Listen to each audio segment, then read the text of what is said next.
In this video, we are going to discuss about various scripting languages. What is a script? Scripts are program codes written inside HTML pages. HTML web pageകളുടെ ഇടയിൽ use ചെയ്യുന്ന ഒരു programme കോഡാണ് script. So scripts are mainly used for validation and for performing some calculations. There are two types of scripts, client-side script and server-side script. Client-side scripts are run at the client side, whereas server-side scripts are run in the server. So different types of scripting languages are JavaScript, VBScript, PHP, Perl, etc. So ഈ വീഡിയോയിൽ നമ്മൾ scripting ലാംഗ്വേജസുകളുടെ ഫീച്ചേഴ്സിനെ കുറിച്ചാണ് പറയാൻ പോകുന്നത്. പോപ്പുലറായി use ചെയ്യുന്ന scripting ലാംഗ്വേജുകളാണ്. First one, JavaScript. JavaScript is a client-side scripting language. It was developed by Bird and Itch. JavaScript ഒരു client-side scripting language ആണ്. Client-side script language യൂസ് ചെയ്യുന്ന mainly used for validation. Client സൈഡിൻ്റെ case ക്ലയൻറ്റിൻ്റെ അകത്ത് സൈഡിൽ ബ്രൗസറിൽ validation check ചെയ്യാനും അതുപോലെ സ്മോൾ കാൽക്കുലേഷൻസ് എല്ലാം പെർഫോം ചെയ്യാനുമാണ് നമ്മൾ ക്ലയൻറ്റ് സൈഡ് സ്ക്രിപ്റ്റ് യൂസ് ചെയ്യുന്നത്. സോ പോപ്പുലറായിട്ട് യൂസ് ചെയ്യുന്ന ഒരു ക്ലയൻറ്റ് സൈഡ് സ്ക്രിപ്റ്റിംഗ് ലാംഗ്വേജ് ആണ് JavaScript. So this script can run in any text editors like Genie, Notepad, etc. അതുതന്നെയാണ് ഈ ഒരു സ്ക്രിപ്റ്റിനെ പോപ്പുലർ ആക്കാൻ കാരണം. ഏതൊരു ടെക്സ്റ്റ് എഡിറ്റേഴ്സ് ലൈക്ക് ജീനി, നോട്ട്പാഡ് ഇതിലെല്ലാം നമുക്ക് ഈസി ആയിട്ട് റൈറ്റ് ചെയ്യാൻ പറ്റുന്ന ഒരു കോഡാണ് JavaScript. അതിൻ്റെ വേറെ ഗുണം എന്ന് പറഞ്ഞു കഴിഞ്ഞാൽ it works in almost every web browser. മറ്റുള്ള സ്ക്രിപ്റ്റുകളെ പോലെയല്ല, JavaScript ഒരുവിധം എല്ലാ വെബ് ബ്രൗസറുകളിലും റൺ ചെയ്യുന്ന ഒരു ക്ലയൻറ്റ് സൈഡ് സ്ക്രിപ്റ്റിംഗ് ലാംഗ്വേജ് ആണ് JavaScript. And JavaScript file have the extension .js. നമ്മളൊരു സ്ക്രിപ്റ്റ് JavaScript ഫയലാണോ എന്ന് തിരിച്ചറിയുന്നത് ആ ഫയൽസിൻ്റെ എക്സ്റ്റൻഷൻ എപ്പോഴും .js എന്നുള്ള എക്സ്റ്റൻഷനിലായിരിക്കും JavaScript ഫയലുകൾ സേവ് ചെയ്യുന്നത്. Second scripting language VBScript. VBScript is developed by Microsoft Corporation. So Microsoft develop ചെയ്ത സ്ക്രിപ്റ്റിംഗ് ലാംഗ്വേജ് ആണ് VBScript. സോ ഇതിൻ്റെ ഒരു പ്രത്യേകത, ഇത് ക്ലയൻറ്റ് സൈഡ് സ്ക്രിപ്റ്റായിട്ടും സെർവർ സൈഡ് സ്ക്രിപ്റ്റായിട്ടും റൺ ചെയ്യും എന്നുള്ളതാണ് VBScriptൻ്റെ ഏറ്റവും വലിയൊരു അഡ്വാൻറ്റേജ്. പക്ഷേ പോപ്പുലറായിട്ട് VBScript യൂസ് ചെയ്യുന്നത് സെർവർ സൈഡ് സ്ക്രിപ്റ്റിംഗ് ആയിട്ടാണ്. But it can be also used as client-side scripting language. Third scripting language ആണ് PHP. PHP എന്ന സ്ക്രിപ്റ്റിംഗ് ലാംഗ്വേജിൻ്റെ expansion PHP Hypertext Preprocessor. P for PHP, H for Hypertext and P for Preprocessor. So it is an open source general purpose scripting language. PHPയുടെ ഏറ്റവും വലിയൊരു സവിശേഷത എന്ന് പറഞ്ഞാൽ അത് open സോഴ്സുമാണ്, general പർപ്പസുമായിട്ടുള്ള scripting languages ആണ്. And it is A server side scripting tool. The web page files that contain PHP code have the extension .php. ഒരു മറ്റുള്ള ഫയലുകളിൽ നിന്ന് PHP ഫയലുകളെ തിരിച്ചറിയുന്നത് PHP ഫയലിൻ്റെ എക്സ്റ്റൻഷൻ .php എന്ന് എഴുതിയിട്ടുണ്ടാവും. The main objective of PHP is to develop dynamic web pages at ease. So നമ്മൾ പറഞ്ഞു PHP ഒരു server side scripting language ആണ്. അതുകൊണ്ട് തന്നെ ഇതിൻ്റെ ഏറ്റവും വലിയൊരു ഒബ്ജക്റ്റീവ് എന്ന് പറഞ്ഞു കഴിഞ്ഞാൽ ഡൈനാമിക് വെബ് പേജുകളെ ഏറ്റവും ഈസി ആയിട്ട് ഡെവലപ്പ് ചെയ്യാൻ വേണ്ടി ഹെൽപ്പ് ചെയ്യുന്നത് ഇന്ന് PHP ആണ്. So it is one of the general purpose server side scripting language. So mainly open source ആയതുകൊണ്ട് തന്നെ ഇത് ലിനക്സ് പ്ലാറ്റ്ഫോംസിലാണ് കോമൺലി യൂസ് ചെയ്യുന്നത്. സോ ലിനക്സ് പ്ലാറ്റ്ഫോംസിൽ യൂസ് ചെയ്യുന്ന പാക്കേജിന് നമ്മൾ ലാംബ് എന്നാണ് പറയുന്നത്. ലാംബിൽ L for Linux, A for Apache, M for MySQL and P for PHP.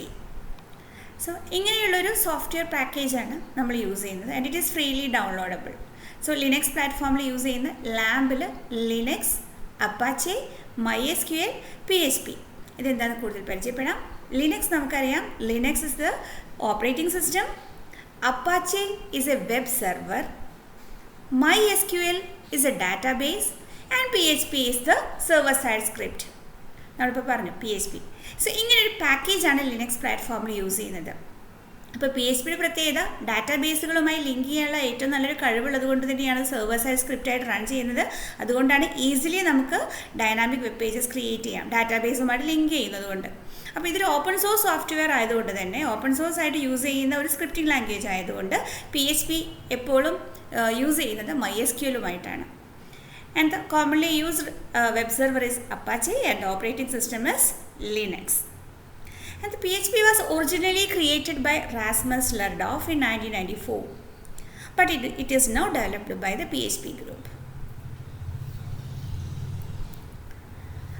നാലാമത്തെ server side scripting language ആണ് Active Server Pages or ASP. ASP is also developed by Microsoft and it is a server-side scripting language. ASP files have the extension .asp. ASP ഫയലുകൾ തിരിച്ചറിയുന്നത് അതിൻ്റെ extension .asp എന്നായിരിക്കും. So ASP files Microsoft ആയതുകൊണ്ട് തന്നെ these are executed only on Windows operating system because it was developed by Microsoft. And it is one of the popular and the powerful scripting language that provides support to a variety of databases. PHP ഒരു open source software, open source scripting language ആണ്. എന്നാൽ ASP Microsoft develop ചെയ്തിട്ടുള്ള popular ആയിട്ടുള്ള ഒരു server side scripting language ആണ്. And it can support A variety of databases. Fifth one, JSP, Java Server Pages. It is a server-side scripting language developed by Sun Microsystem. And these files have the extension .jsp. So JSP is similar to PHP but uses Java as a programming language. അതാണ് JSPയുടെ പ്രത്യേകത. PHP പോലെ തന്നെയായിരിക്കാം, പക്ഷേ അത് ജാവയാണ് programming language ആയിട്ട് use ചെയ്യുന്നത്. So ഇത്രയുമാണ് നമ്മൾ scripting languages common ആയിട്ട് യൂസ് ചെയ്യുന്ന 5 സ്ക്രിപ്റ്റിംഗ് ലാംഗ്വേജസ് ആണ് നമ്മൾ പരിചയപ്പെട്ടത്.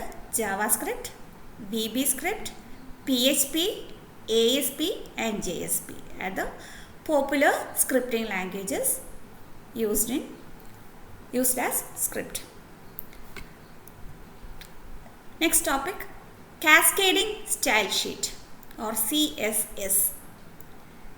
CSS is a style sheet language used for describing the formatting of a document written in HTML. CSS or Cascading Style Sheet ഒരു സ്റ്റൈൽ ഷീറ്റ് ലാംഗ്വേജ് ആണ്. So ഇത് മെയിനായിട്ട് use ചെയ്യുന്നത് HTML വെബ് പേജുകളിലെ ഫോർമാറ്റുകളെ ഡിസ്ക്രൈബ് ചെയ്യാൻ വേണ്ടിയിട്ടാണ്. സോ എന്തൊക്കെ CSS വെച്ച് control ചെയ്യാം? CSS വെച്ചിട്ട് നമുക്കൊരു വെബ് പേജിൻ്റെ colour of the text, style of the font, spacing between paragraph, borders and its colors, background images, അങ്ങനെ ഒരു വെബ് പേജുകളുടെ ഫോർമാറ്റിനെ ഡിസ്ക്രൈബ് ചെയ്യാൻ വേണ്ടി യൂസ് ചെയ്യുന്ന ഒരു ലാംഗ്വേജാണ് സ്റ്റൈൽ ഷീറ്റ് ലാംഗ്വേജ്, CSS.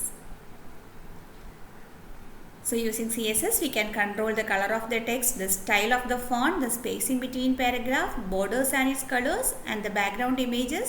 അങ്ങനെ എല്ലാ എന്തൊക്കെയാണോ ഒരു വെബ് പേജുകളുടെ ഫോർമാറ്റിംഗ് ഡിപ്പെൻഡ് ചെയ്യുന്നത് അതെല്ലാം നമുക്ക് ഡിസ്ക്രൈബ് ചെയ്യാൻ വേണ്ടി യൂസ് ചെയ്യുന്ന ഒരു സ്റ്റൈൽ ലാംഗ്വേജ് ആണ്, ഒരു സ്റ്റൈൽ ഷീറ്റ് ലാംഗ്വേജ് ആണ് CSS അല്ലെങ്കിൽ cascading style sheet. So it can be implemented in 3 different ways. They are inline, embedded and linked. 3 തരത്തിൽ നമുക്കിത് ഇംപ്ലിമെൻറ്റ് ചെയ്യാം.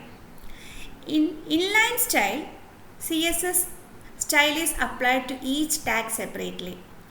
ഇൻലൈൻ എന്ന് പറഞ്ഞ സ്റ്റൈലിൽ നമ്മൾ ഓരോ ടാഗുകളും നമ്മൾ സെപ്പറേറ്റ് ആയിട്ടാണ് നമ്മളത് സ്റ്റൈൽ ഇംപ്ലിമെൻറ്റ് ചെയ്യുന്നത്, സ്റ്റൈൽ അപ്ലൈ ചെയ്യുന്നത്. Embedded CSS codes are placed within the head part of the web page.